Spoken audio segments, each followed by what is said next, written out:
Very very welcome to all साथियों। Exam fighter number 1 पे आप सभी का हार्दिक स्वागत है। जी हाँ, आज हम लोग काफ़ी दिनों के बाद साथियों फिर से एमपी असिस्टेंट प्रोफेसर एग्जाम 2024 की क्लासेस को स्टार्ट कर चुके हैं और आज हम लोग एक नए टॉपिक को देखने वाले हैं और ये टॉपिक बिल्कुल ही यूनिक और बहुत ही इम्पोर्टेंट टॉपिक आप सभी के लिए। तो paper 1 MP assistant professor exam Madhya Pradesh assistant professor परीक्षा जो कि आपका जनवरी 2024 से स्टार्ट है। इसके लिए पेपर 1 मध्य प्रदेश जीके के क्लासेस में आप सभी का पुनः हार्दिक स्वागत है। साथियों, कहना चाहूँगा मध्य प्रदेश असिस्टेंट प्रोफेसर एग्जाम के लिए एग्जाम जनवरी 2024 से स्टार्ट है। एग्जाम 3 फेज में होने वाला है। तो फर्स्ट फेज को हम लोग जैसे जो कि जनवरी में होनी है, इसको टारगेट बनाकर तब तक हम लोग सिलेबस को एक राउंड कंप्लीट कर लेंगे और रिवीजन भी कर लेंगे। एक बार एक राउंड अच्छे से पढ़ लेंगे और एक बार रिवीजन भी कर लेंगे। इसी टारगेट के साथ क्लासेस जारी है और बताना चाहूँगा पिछले 4-5 दिनों से क्लासेस नहीं हो पा रही थी। कुछ पर्सनल वर्क था मेरा, लेकिन उन सभी वर्क को मैंने समाप्त कर दिया है और अब मैं आज के बाद से रेगुलर आपको क्लासेस प्रोवाइड करूँगा। तो आद्य ऐतिहासिक कालीन मध्य प्रदेश यानी proto historic as of Madhya Pradesh और उस काल में क्या स्थिति थी मध्य प्रदेश के, कौन-कौन से प्रमुख क्षेत्र थे आद्य इतिहास कालीन क्षेत्र में, प्रोटो हिस्टोरिक एज में। प्रोटो हिस्टोरिक एज किसको कहते हैं? सबसे पहले इसे जानेंगे। चलिए स्टार्ट करते हैं आज के क्लासेस को। तो ये है आद्य ऐतिहासिक काल। तो आद्य ऐतिहासिक काल में मध्य प्रदेश क्या था? तो जैसा हमने पिछली क्लास में कहा है कि इतिहास को 3 भागों में बाँटा जाता है। पहला हुआ था प्रागैतिहासिक काल, दूसरा आद्य ऐतिहासिक काल, तीसरा होता है हमारा ऐतिहासिक काल। प्रागैतिहासिक काल उस काल को कहते हैं जिस काल के लिए कोई भी लिखित विवरण नहीं है, जबकि आद्य ऐतिहासिक काल यानी जिसको हम लोग पढ़ने वाले हैं, उस काल को कहते हैं जिसका लिखित विवरण है, लेकिन उसे पढ़ा नहीं जा सका। जैसे हड़प्पा का लिखित विवरण मिला है, लेकिन उसे पढ़ने में अभी तक सफलता नहीं मिली है। तो हड़प्पा कैसी सभ्यता होगी? आद्य ऐतिहासिक काल। तो वैसी सभ्यताएँ जिनका लिखित विवरण है, लेकिन उसके बारे में पढ़ा नहीं जा सका, तो वही हो गया हमारा प्रोटो हिस्टोरिक एज या आद्य ऐतिहासिक काल। और तीसरा होता है ऐतिहासिक काल जिसका लिखित विवरण है, जिसे पढ़ा भी जा सका है, यानी कि जब से वैदिक काल से लेकर वर्तमान तक के सभी काल को हम लोग ऐतिहासिक काल कहेंगे। चलिए स्टार्ट करते हैं। आद्य ऐतिहासिक काल में मध्य प्रदेश की क्या स्थिति है? तो आद्य ऐतिहासिक काल में मुख्य रूप से ताम्र पाषाणिक काल है, वहाँ की सभ्यताएँ आती है। ताम्र पाषाणिक या कह सकते हैं दूसरा हमारा कांस्य युगीन, जैसे हड़प्पा की सभ्यता कांस्य युगीन सभ्यता थी। तो ताम्र पाषाणिक काल और कांस्य युगीन काल ये सभी हम लोग किसके अंतर्गत देखते हैं? आद्य ऐतिहासिक काल के अंतर्गत देखते हैं इस काल को। तो मध्य प्रदेश की जो ताम्रपाषाण काल की सभ्यता थी, वो मोहनजोदड़ो और हड़प्पा सभ्यता के समकालीन थी। मध्य प्रदेश में किस प्रकार की सभ्यता थी? ताम्रपाषाण कालीन, यानी मध्य प्रदेश में जो आद्य ऐतिहासिक काल में ताम्रपाषाणिक सभ्यता थी, ताम्रपाषाणिक जो सभ्यता थी वह कैसी थी? हड़प्पा और मोहनजोदड़ो के समकालीन थी। यानी जब हड़प्पा की सभ्यता, मोहनजोदड़ो की सभ्यता फलीभूत हो रही थी, वहाँ पर कैसी सभ्यता थी? यहाँ पे कांस्य युगीन सभ्यता थी। यहाँ पे कैसी सभ्यता थी? हड़प्पा और मोहनजोदड़ो में कांस्य युगीन। यानी जहाँ हड़प्पा और मोहनजोदड़ो में कांस्य युगीन सभ्यता फलीभूत हो रही थी, विकसित हो रही थी, वहीं मध्य प्रदेश में उस दौर में ताम्र पाषाणिक यानी तांबे के ज़्यादा उपकरण प्रयोग में होने वाली सभ्यता यहाँ पे प्रचलित थी। और ये सभ्यता कहाँ पे विकसित हुई थी? मध्य प्रदेश के नर्मदा घाटी क्षेत्र में मध्य प्रदेश में ताम्रकालीन सभ्यता विकसित हुई थी। यानी आद्य ऐतिहासिक कालीन सभ्यता मध्य प्रदेश के किस क्षेत्र में हमें जानकारी मिलती है? तो मध्य प्रदेश के नर्मदा घाटी क्षेत्र में मिलती है। और आद्य ऐतिहासिक काल के प्रमुख क्षेत्र को याद करना चाहिए आपको, क्योंकि इससे प्रश्न पूछा जाता है कि यह किस काल के स्थल थे। तो मध्य प्रदेश में आद्य ऐतिहासिक काल, यहाँ पर मैंने 5-6 नाम बताए आपको, इसको याद कर लेना है। वो महेश्वर, फिर नावदा टोली, कायथा जो कि अभी वर्तमान उज्जैन का क्षेत्र पड़ता है, नागदा, बारखेड़ा जो वर्तमान में भोपाल का एरिया पड़ता है, और एहरन। ये 6 क्षेत्र कैसे थे? आद्य ऐतिहासिक काल के थे, प्रोटो हिस्टोरिक क्षेत्र थे ये। महेश्वर, नावदा टोली, कायथा उज्जैन, नागदा, बरखेड़ा और एरन, ये मध्य प्रदेश के आद्य ऐतिहासिक कालीन प्रमुख स्थल थे। इसके साथ ही मध्य प्रदेश के बालाघाट और जबलपुर, मध्य प्रदेश के 2 क्षेत्र याद रखिएगा कौन कौन के, बालाघाट और जबलपुर से भी हमें ताम्रकालीन औजार मिले हैं।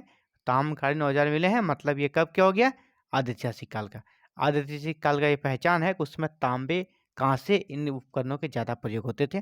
तो मध्य प्रदेश का और 2 ये याद रखेंगे, बालाघाट और जबलपुर, ये भी आद्य ऐतिहासिक स्थल थे मध्य प्रदेश के, जहाँ पे ताम्रकालीन अनेक औजार प्राप्त हुए हैं। तो चलिए अब मध्य प्रदेश के ऐतिहासिक काल को देखेंगे। और मध्य प्रदेश के प्रागैतिहासिक काल को हमने पिछले क्लास में देखा है, उसे हम लोगों ने कंप्लीट कर लिया। आपको अगर कन्फ्यूजन होगा सर ने प्रागैतिहासिक काल तो पढ़ाया ही नहीं, नहीं प्रागैतिहासिक काल की क्लासेस हो गई है। आप प्रीवियस वीडियो में जाकर प्लेलिस्ट में देख सकते हैं, एमपी असिस्टेंट प्रोफेसर पेपर 1, वहाँ आपके प्रागैतिहासिक काल से संबंधित वीडियो आपको मिल जाएंगे।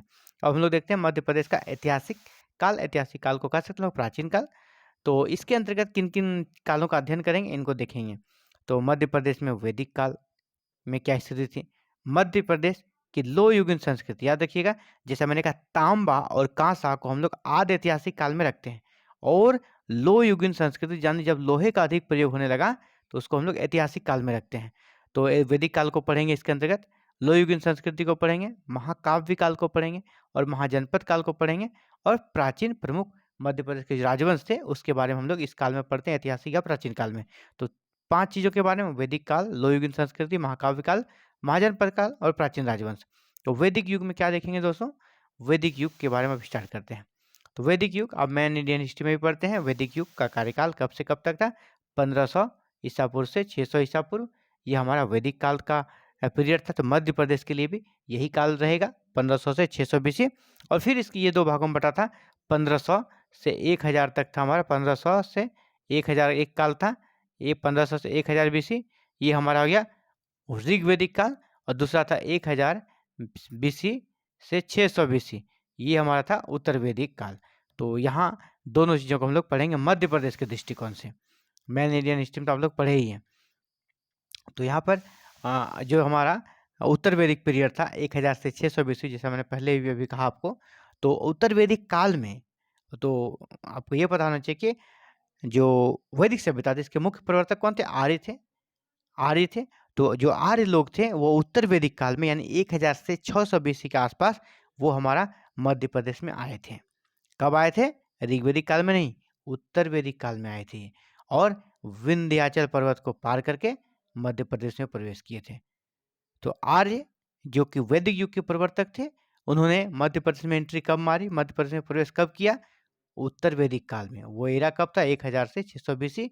और कैसे आए, विंध्याचल पर्वत के माध्यम से आए, विंध्याचल पर्वत को पार किया और मध्य प्रदेश में वो प्रवेश कर गए। वैदिक युग के एक बहुत ही महत्वपूर्ण ग्रंथ है आपका ऐत्रेय ब्राह्मण, नाम सुना होगा। ये हमारा ऋग्वेद का प्रमुख ग्रंथ है। जैसे ऋग्वेद के 2 ब्राह्मण होते, सभी वेदों के ब्राह्मण होते हैं, ऋग्वेद के 2 ब्राह्मण हैं, ऐत्रेय और कौशिकी। तो ऐत्रेय ब्राह्मण जो है उसमें निषाद जाति का उल्लेख है, एक जाति है निषाद जाति, वह मध्य प्रदेश के जंगलों में निवास करती थी। तो ऐत्रेय ब्राह्मण में किस जाति का उल्लेख है, निषाद जाति। और निषाद जाति कहाँ की थी, मध्य प्रदेश, और मध्य प्रदेश के जंगलों में निवास करती निषाद जाति। तो ऐत्रेय ब्राह्मण पूछा जाएगा आपको, ऐत्रेय ब्राह्मण में मध्य प्रदेश के किस निम्न जाति का उल्लेख है, तो निषाद जाति का। तो निषाद जाति का उल्लेख किस ग्रंथ में मिलता है, वैदिक ग्रंथ में, तो ऐत्रेय ब्राह्मण में।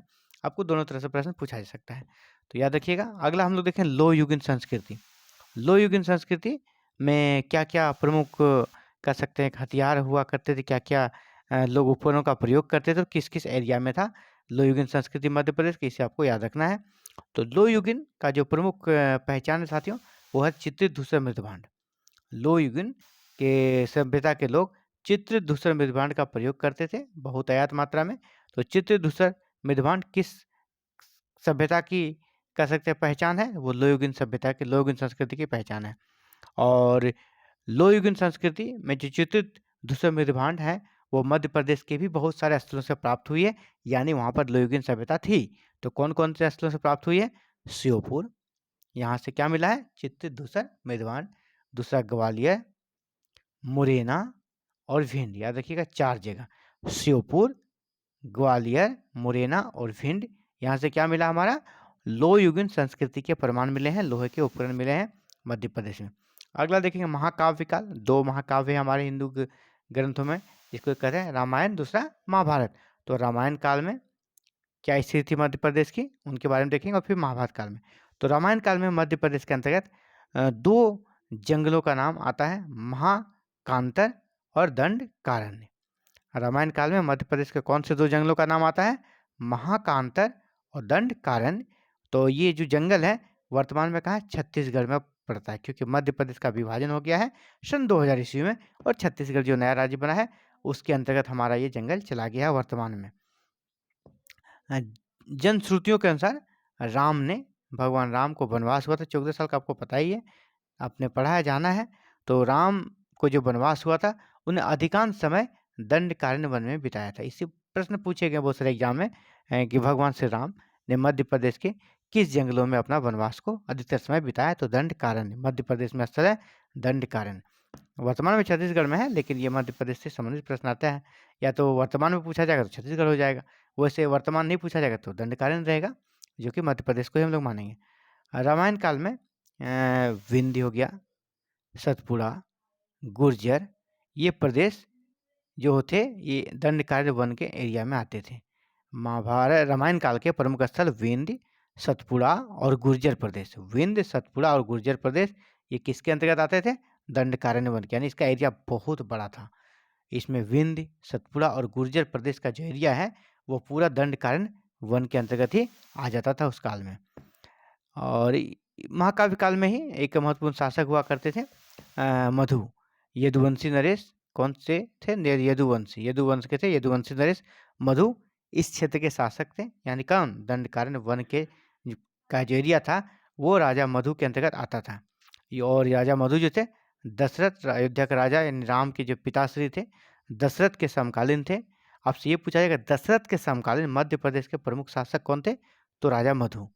ये किस वंश से थे? यदुवंश से थे। और इसका एरिया कौन सा था? दंडकारण्य वन जो है वो एरिया राजा मधु के अंतर्गत आता था। महाभारत युद्ध में बहुत सारे छोटे छोटे जो वंश थे मध्य प्रदेश को उन्होंने भाग लिया था। कुछ ने कौरवों की तरफ से और कुछ ने पांडवों की तरफ से। इनके बारे में आपको याद रखना चाहिए।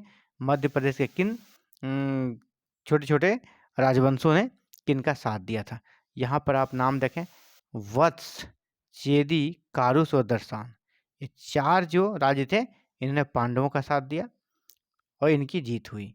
वत्स, चेदी, कारुस, दर्शान। वत्स, चेदी, कारुस और दर्शान ने किसके तरफ से युद्ध में भाग लिया? पांडवों की तरफ से। या पूछा जाएगा निम्नलिखित में से किस वंश ने पांडवों का महाभारत के समय युद्ध में साथ दिया था? इसमें से कोई एक आपको ऑप्शन में मिल जाएगा। या ये पूछा जाएगा निम्नलिखित में से किसने पांडवों की तरफ से युद्ध नहीं लड़ा था? तो वत्स, चेदी, कारुस, दर्शन अगर आपको याद है, इसके अलावा जो रहेगा वही आपका राइट आंसर हो जाएगा। तो आपको ये चारों को याद रख लेना है। पांडवों की तरफ से लड़ने वाले चार राज्य वत्स, चेदी, कारुस और दर्शन, ये मध्य प्रदेश के चार राज्य थे जिन्होंने महाभारत युद्ध में पांडवों की तरफ से युद्ध में भाग लिया था। अगला है कौरव। तो कौरव की तरफ से युद्ध में किसने भाग लिया था? माहिष्मति, अवंती, है ना, भोज और विदर्भ। याद रखिएगा, माहिष्मति और अवंती मिलता जुलता नाम है, दोनों में ती है लास्ट में, याद रखिएगा। माहिष्मति, अवंती और तीसरा है भोज और विदर्भ। इन्होंने कौरवों की तरफ से युद्ध में भाग लिया था। मध्य प्रदेश के छोटे राजवंश से राज्य थे जिन्होंने एक दूसरे का कह सकते हैं अपोजिट तरीके से युद्ध में लड़ा, एक दूसरे के विरोधी की तरफ से भाग लिया। अगला है महाजनपद काल। महाजनपद काल में मध्य प्रदेश की क्या स्थिति थी? जैसा आपको पता होगा कि हम लोग प्राचीन भारतीय इतिहास में पढ़ते हैं कि 16 महाजनपद हुआ करते थे, 16। तो इन्हीं 16 महाजनपद में मध्य प्रदेश में भी कुछ महाजनपद का एरिया पड़ता था। इसमें दो प्रमुख है, चेदी और अवंती। चेदी महाजनपद और अवंती महाजनपद वर्तमान मध्य प्रदेश से संबंधित थे। यानी पूछा जाएगा प्राचीन काल में जो 16 महाजनपद थे इसमें कौन से दो महाजनपद मध्य प्रदेश के क्षेत्र से संबंधित है? वो हमारा महाजनपद क्या हो जाएगा? चेदी और अवंती। अवंती महाजनपद बहुत बड़ा था, विशाल था, और इसकी विशालता के कारण यह कह सकते हैं दो क्षेत्र में बटा था। पश्चिमी और कह सकते हैं कि इसको उत्तरी अवंती और दक्षिणी अवंती बांटा गया था। दो भागों में बांटा गया था अवंती महाजनपद को। कौन था? उत्तरी अवंती और दक्षिणी अवंती। और अगर इसको देखा जाए कि अवंती महाजनपद जो बहुत विशाल था, अवंती महाजनपद पश्चिमी और मध्य मालवा के क्षेत्र में बसा था। वर्तमान के परिप्रेक्ष्य में देखें तो ये जो हमारा मालवा क्षेत्र है मध्य प्रदेश का, इसका जो पश्चिमी भाग है और मध्य भाग है, इसके अंतर्गत हमारा ये एरिया पड़ता था। तो मध्य प्रदेश में जो हमारा कौन से दो महाजनपद थे? चेदी और अवंती। इसमें अवंती बहुत बड़ा था और यह वर्तमान मध्य प्रदेश के मालवा क्षेत्र में पड़ता है। और कौन से मालवा में भी पूछा जाएगा कौन सा, तो पश्चिमी और मध्य मालवा के क्षेत्र में। अवंती महाजनपद को दो भागों में बांटा गया था, उत्तरी अवंती और दक्षिणी अवंती। उत्तरी अवंती की राजधानी थी उज्जैनी और दक्षिणी अवंती की राजधानी कहाँ थी? महिष्मति। याद रखिएगा, उत्तरी अवंती की राजधानी उज्जैनी, दक्षिणी अवंती की महिष्मति। ये प्रश्न पूछा गया है। उत्तरी अवंती और दक्षिणी अवंती जो विभाजित होते थे, इसके लिए जो विभाजक रेखा था वो विभाजक रेखा खींचा नहीं गया था, बल्कि विभाजक प्राकृतिक विभाजक रेखा थी। और वो कौन थी? बेतवा नदी, यानी उत्तरी अवंती और दक्षिणी अवंती को जो विभाजित करती है वह कौन करती है? बेतवा नदी। इससे संबंधित प्रश्न भी आपसे पूछा जा सकता है। और एक बहुत ही महत्वपूर्ण यहाँ पर ये देखिए, प्राचीन जो मध्य प्रदेश के प्रमुख क्षेत्र थे, वर्तमान में उसका परिवर्तित नाम क्या है? इसे आपसे प्रश्न पूछा जाएगा। तो प्राचीन जनपद यहाँ पर है, मध्य प्रदेश के प्राचीन जनपद थे ये, और वर्तमान में उसका क्या नाम हो गया है, इसको यहाँ पर है ना। तो आप इसको याद कर लें, क्या क्या था? अवंती, मध्य प्रदेश का में जो प्राचीन में अवंती जिस एरिया कहते थे, आज उसका नाम क्या है? उज्जैन। इसी प्रकार मध्य प्रदेश में प्राचीन यानी ऐतिहासिक काल में जो वत्स था, वत्स, वर्तमान में वो ग्वालियर का एरिया है हमारा। चेदी, खजुराहो, अनूप, निमाड़ जो कि खंडवा में है। अनूप जो जनपद था, वर्तमान उसका नाम क्या है? निमाड़, जो कि खंडवा में है। अगला है दसार्न, दसार्न का वर्तमान में नाम क्या हो गया? विदिशा। तुंडीकेर, इसका वर्तमान नाम हो गया दमोह। और नलपुर, इसका वर्तमान नाम हो गया नरवर, जो कि शिवपुरी में है। नलपुर का वर्तमान नाम क्या हो गया? नलपुर का नरवर, जो कि शिवपुरी में है। तो आज की क्लास में साथियों इतना ही।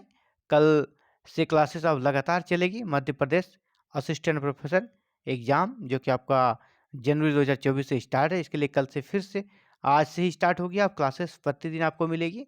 और अभी हम लोग मध्य प्रदेश के इतिहास को पहले कंप्लीट करेंगे, फिर इसके ज्योग्राफी को, फिर कल्चर को, ऐसे पूरे कंप्लीट सिलेबस को हमारा टारगेट है कि 31 दिसंबर 2023 तक कंप्लीट कर दें विथ रिवीजन।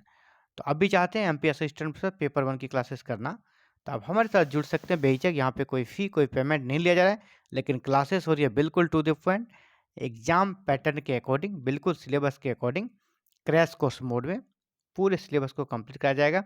आपसे फीस लिया जाएगा 0, कोई फीस, कोई पेमेंट नहीं। बस चैनल को सब्सक्राइब करें, बेल आइकन को प्रेस करें, ऑल बटन को क्लिक कर लें, ताकि आने वाले एवरीडे क्लासेस जैसे ही अपलोड हो आपको नोटिफिकेशन मिले और आप क्लासेस करके अपनी तैयारी को शानदार कर सकते हैं। Thank you very much for watching this video and connecting to exam fighter number 1.